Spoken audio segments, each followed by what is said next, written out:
देख रहे हैं फ्यूचर भारत न्यूज, सच सबसे आगे। लाठियां चलाकर उन्हें अधमरा करने का प्रयास किया गया। और इतना ही नहीं, जब आप सरकार के काम करने के तरीके को देखेंगे तो सरकार के शिक्षा मंत्री लगातार हिंदू समाज के, सनातन समाज का जो सर्वमान्य ग्रंथ है रामचरितमानस, उस पर लगातार नकारात्मक टिप्पणियां की। इससे बढ़ के दुर्भाग्यपूर्ण स्थिति हो ही नहीं सकती। श्री रीतलाल राय जो राष्ट्रीय जनता दल के विधायक हैं, और उसने रामचरितमानस पर इतनी खराब टिप्पणी की जिसकी चर्चा भी हम नहीं कर सकते। ये धार्मिक भावनाओं का लगातार ठेस पहुंचाना। और आपने मुहर्रम में भी देखा कि किस प्रकार से पूरा प्रशासन फेल था, जगह जगह कई घटनाओं को अंजाम दिया गया। तो आप मोटे तौर पर देखें तो यह सरकार बिल्कुल सरकार चलाने में अक्षम हो गया है, जबकि किसी भी राज्य सरकार की यह प्राथमिक जिम्मेदारी होती है, उसकी प्रतिबद्धता होती है कि उस राज्य के, उस सूबे के आम लोगों के प्रति वो कहीं न कहीं जिम्मेदार हो, कानून व्यवस्था कैसे बेहतर हो। और संयोग से बिहार के मुख्यमंत्री गृह मंत्री के भी दायित्व में हैं, सामान्य प्रशासन के भी दायित्व में हैं, लेकिन उसके बावजूद भी जो परिस्थितियां पूरे बिहार में बन रही है यह काफ़ी दुर्भाग्यपूर्ण है। शराब बंदी में हम सबों का भी सहयोग था, लेकिन जिस प्रकार से शराब के जो तस्कर हैं उसको इस सरकार ने अपने प्रशासन के माध्यम से खुली छूट दी।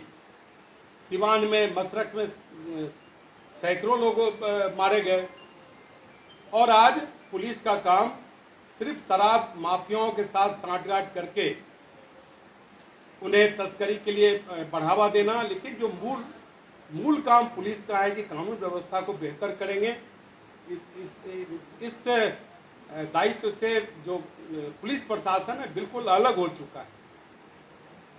जो यहाँ के पुलिस डीजीपी हैं वो भी आप असमर्थता व्यक्त कर रहे हैं, वो भी नहीं है, दिख भी नहीं रहे हैं, उनका कोई बयान भी नहीं आ रहा है। गृह मंत्री के रूप में श्री नीतीश कुमार जी का कोई आधिकारिक बयान नहीं आता है। और इसका कारण है कि यह सरकार ऐसे गिरोह के चंगुल में चली गई है जो 2005 के पहले, जो विगत 15 वर्षों में पूरे बिहार की जो परिस्थितियां बनी थी, उस चंगुल में जाने के बाद जो इसके माननीय मुख्यमंत्री हैं वो बिल्कुल असहाय हो गए, क्योंकि उन्हें प्रधानमंत्री बनना है, के उप मुख्यमंत्री हैं उन्हें मुख्यमंत्री बनना है।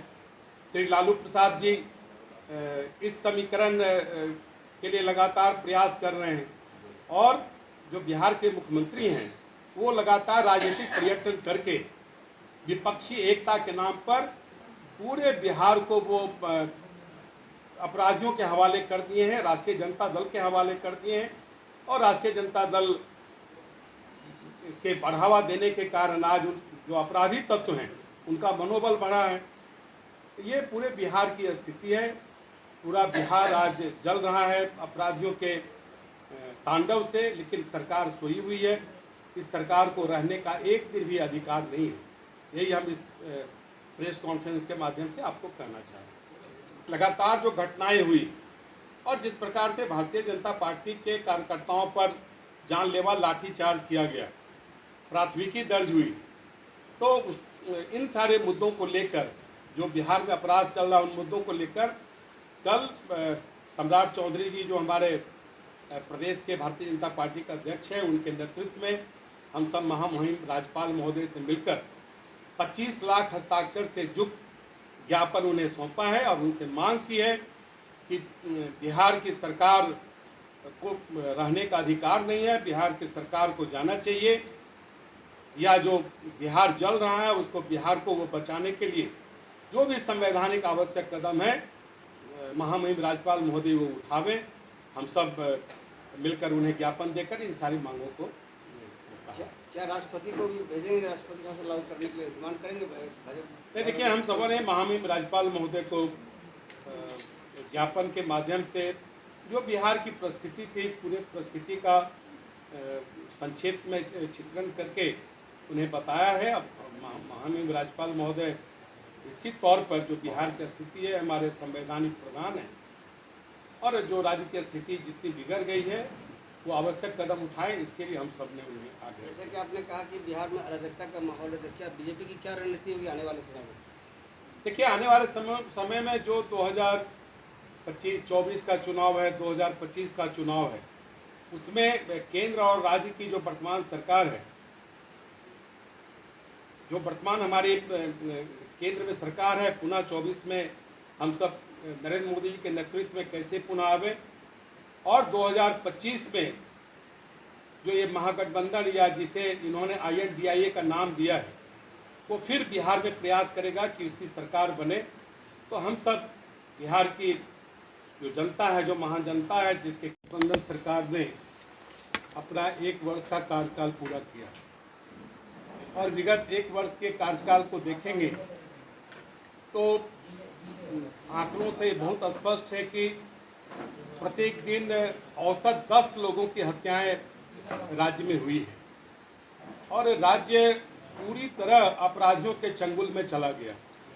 ऐसा कोई दिन नहीं है जिस दिन की हत्या नहीं हो रही हो, किसी महिला के साथ, लड़कियों के साथ बलात्कार नहीं हो रहा हो, कोई ऐसा दिन नहीं है जिस दिन बैंकों की लूट नहीं हो रही हो।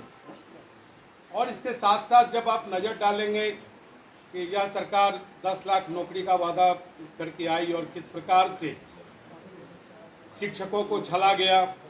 अभी भी बिहार विधानसभा के सत्र के बाद जो वार्ता होनी थी तो इन लोगों ने चर्चा की, लेकिन अभी तक उसे कोई अंजाम नहीं दिया, क्योंकि हम जानते हैं कि यह सरकार जानबूझकर इसे टालना चाहती है।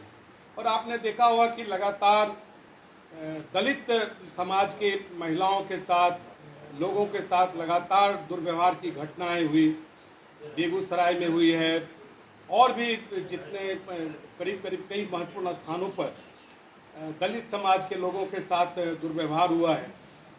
और इस सरकार से जब भी लोकतांत्रिक तरीके से कोई वर्ग या कोई राजनीतिक दल सरकार के सामने किसी विषय को रखने का प्रयास किया है, उसे लाठियां खानी पड़ी है, गोली खानी पड़ी है। आपने देखा होगा कि किस प्रकार से शिक्षकों पर लाठियां बरसाई होगी। आपने देखा होगा कि किस प्रकार से जो सेविका सहायिका हैं उसे डाकुंगला चौक पर घसीटा गया, उसे पीटा गया। और इतना ही नहीं, जो किसान सलाहकार हैं उन पर भी लाठियां चलाई गई। और जब बिहार विधानसभा के चलते सत्र में जब सरकार विपक्ष की बातों का अनसुना किया, तो हम सब गांधी मैदान से बिहार विधानसभा की ओर मार्च किए, और उस मार्च को किस प्रकार से सरकार ने निरंकुश होकर लाठीचार्ज के माध्यम से हत्या करने का प्रयास किया। और उसमें श्री विजय सिंह, जो जहानाबाद के हमारे जिला के महामंत्री थे, उनकी हत्या भी हो गई, वो मारे भी गए। और सैकड़ों ऐसे अपने वरिष्ठ कार्यकर्ता हैं, सामान्य कार्यकर्ता हैं। लगभग 1 साल बिहार की सरकार को हो गया है, महागठबंधन की सरकार को, और उसमें जिस तरीके की हालत है, लगभग 100 हत्याएं तो कटिहार जिले में हुई है 1 साल में।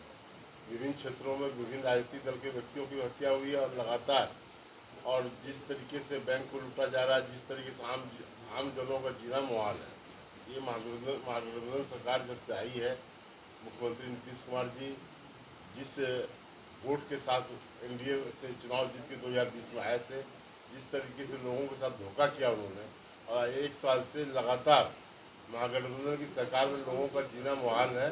ये सरकार को जाना चाहिए। भारतीय जनता पार्टी के जो लोग हैं, हमारे जो साथी हैं, सभी लोग मिलकर सरकार को उखाड़ फेंकने का काम करेंगे, और 2024 में आदरणीय प्रधानमंत्री जी के नेतृत्व में दोबारा सरकार बनेगी, और 2025 में बिहार में भी बदलाव होगा, क्योंकि लोगों ने मन बना लिया है। ये सरकार जिस तरीके से मनमाने ढंग से काम कर रही है, लोगों का जीना मुहाल है, लोग बेखौफ है, एकदम खौफजदा है कि कैसे क्या जीना मुश्किल है।